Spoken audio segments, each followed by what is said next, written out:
নমস্কার বন্ধুরা, পিউস রেসিপি চ্যানেলে তোমাদের সকলকে অনেক অনেক স্বাগত জানিয়ে আজকেও আমি একটা দুর্দান্ত রেসিপি শেয়ার করব। আজকে তোমাদের সাথে নিরামিষ কচু শাকের রেসিপি শেয়ার করব, ছোলা দিয়ে, যেটা খেতে হয় অসাধারণ। আজকে আমি এই কায়দায় কচু শাক বানিয়েছি, এক ফোঁটা গলাও চুলকায়নি, এমনকি হাতও চুলকায়নি। তাই অনুরোধ করব তোমরা পুরো ভিডিওটা দেখতে থাকো, ভীষণ উপকার পাবে। আর যে সকল বন্ধুরা কচু শাক খেতে চাও না, অথচ রান্না করতেও ভয় পাও যে মানে হাত চুলকাবে বা জ্বালাপোড়া করবে, একদম সেটা নয়। কচু শাক কিন্তু, লাল কচু শাকে একদম সেই সমস্যাগুলো হয় না। আর আমি যে কায়দায় বানিয়েছি, ছোট বড় প্রত্যেকেই খেতে পারবে, কোনো অসুবিধে হবে না। তো প্রথমে কচু শাকগুলো আমি কেটে নিয়েছি, এখন ধুয়ে নিয়েছি পরিষ্কার মতো। আর কড়াইয়ের মধ্যে আমি এখানে ছোটো গ্লাসের 1 গ্লাস জল দিয়ে কচু শাকগুলো সিদ্ধ করতে বসিয়ে দেবো। আর কচু শাকের মধ্যে দিয়ে দেবো 1 চামচ লবণ। অবশ্যই লবণ দিয়ে সিদ্ধ করবে, দেখবে খুব সুন্দর নরম এবং সফট হয়ে যায়। আর কচু শাক যত সুন্দর সফট হবে তত ভালো হবে। কচু শাক যেন একদম জল জল না থাকে রান্না করার পর। তো কিভাবে আমি করেছি তোমরা পুরো ভিডিওটা দেখতে থাকো। প্রথমে কচু শাকগুলো আমি লবণ দিয়ে সিদ্ধ করে নিয়েছি। আর তুমি দেখতে পেয়েছো যে একটা ঝুড়ি পুরো ভর্তি আমার কচু শাক হয়েছিল। তো এখানে এখনও হাফ ঝুড়ি মতো কচু শাক রয়ে গেছে। আমি এগুলো আর একটা মুজে যাওয়ার পর বাকিগুলোও দিয়ে দেবো, এবং সব আমি একই কায়দায় কিন্তু সিদ্ধ করে নিয়েছি। আর কচু শাকের কষের জন্য রঙটা কিন্তু এরকম একটু লাল মতো হয়েছে, মানে জলের রঙটা লাল মতো দেখতে লাগছে। এরকমভাবে আমি সব কচু শাকগুলো সিদ্ধ করে নিয়েছি। এবং আমার এই ডেচকির মধ্যে যতটুকু কচু শাক তোমরা দেখতে পাচ্ছ, ঠিক এতটা পরিমাণে হয়েছে। কাটার সময় অনেকটা থাকে, কিন্তু সিদ্ধ করার পর বা রান্নার পর কিন্তু অনেকটা কমে যায়।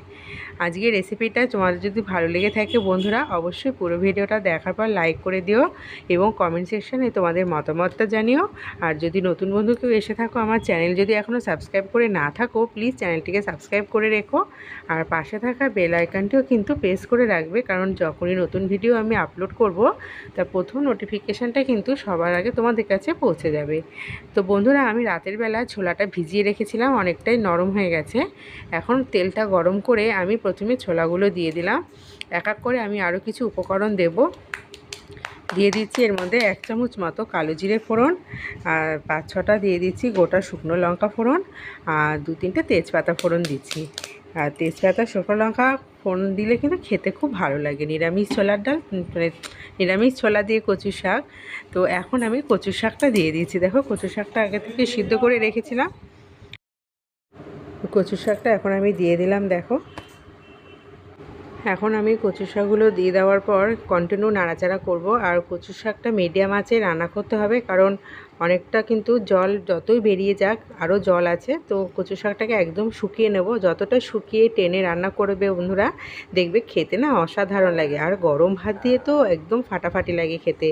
এখন আমি 6-7টা কাঁচা লঙ্কা দিয়েছি। এখানে একটু ঝালের পরিমাণটা বেশি দেবে, তো তাহলে খেতে ভালো লাগে। আর লবণ হলুদ এখন আমি পরিমাণ মতো দিয়ে দেবো।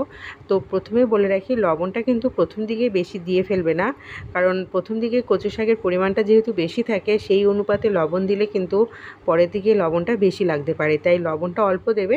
তারপরে পরের দিকে যখন হয়ে যাওয়ার পর যদি মনে হয় লবণটা লাগবে, তখন আবার একটু লবণ দিয়ে দেবে।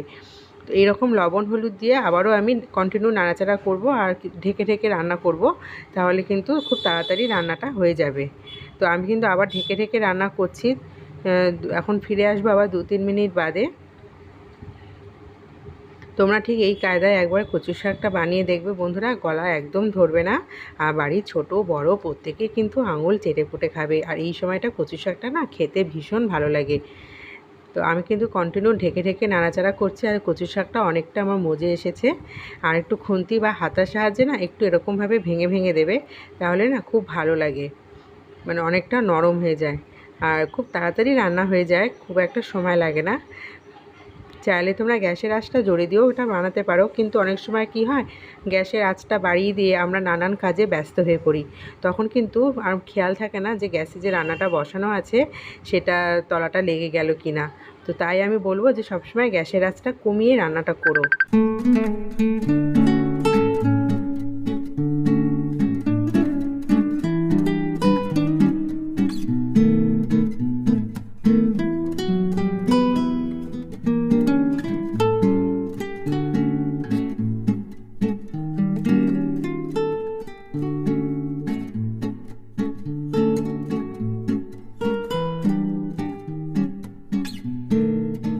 এখন আমি কচু শাকের মধ্যে দিয়ে দেবো স্বাদ মতো চিনি। তবে চিনিটা যারা খেতে চাও না বা চিনিটা যাদের বারণ আছে স্কিপ করে যেতে পারো, কিন্তু নিরামিষের সবজিতে না চিনিটা একটু ভালো লাগে খেতে। আর আমি একটু চিনি ব্যবহার করেছি এখানে, 1 চামচ থেকে 1.5 চামচ মতো আমি চিনিটা দিয়েছি। এবার চিনিটা দেওয়ার পর আবারও আমি কচু শাকটাকে ভালো মতো নাড়িয়ে নেব। যত ভালো করে নাড়ানো হবে কচু শাক ততটাই টানবে, শুকোবে এবং খেতে আরও টেস্টি হয়। গরম ভাত দিয়ে খাবে, খুব উপকার আছে কচু শাকে কিন্তু, এবং খেতেও ভীষণ ভালো লাগে। নিরামিষের দিনে খেতে কিন্তু খুব ভালো লাগে। এখন আমি একটা পাতিলেবু নিয়েছি আর লেবুটা আমি ভালো মতো রসটা বার করে নিয়েছি। পাতিলেবুর রসটা আমি কচু শাকের মধ্যে দিয়ে দেব। এর কারণে কচু শাক এক ফোঁটা গলা ধরবে না এবং টেস্টটাও কিন্তু দ্বিগুণ বেড়ে যাবে। তাই পাতিলেবুর রস অবশ্যই ব্যবহার করবে। পাতিলেবুর রস দিলে গলা কিন্তু একদমই চুলকায় না।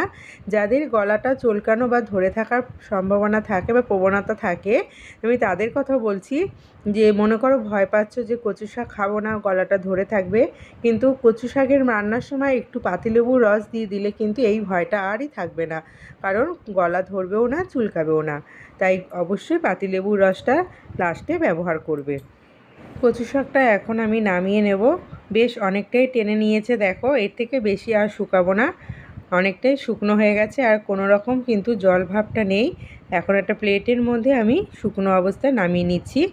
আর গরম গরম ভাতের সঙ্গে খেয়ে দেখবে বন্ধুরা, খুব ভালো লাগবে। আশা করছি আজকের রেসিপিটা তোমাদের ভীষণ ভালো লেগেছে। আমার পুরো ভিডিওটা দেখার জন্য তোমাদেরকে অসংখ্য ধন্যবাদ জানিয়ে রেসিপিটা আমি এখানেই শেষ করছি। আবার চলে আসবো তোমাদের কাছে নতুন আর একটা রেসিপি নিয়ে। ভালো থেকো, সকলকে ভালো রেখো, আর অবশ্যই বাড়িতে এই কায়দায় একবার কচু শাক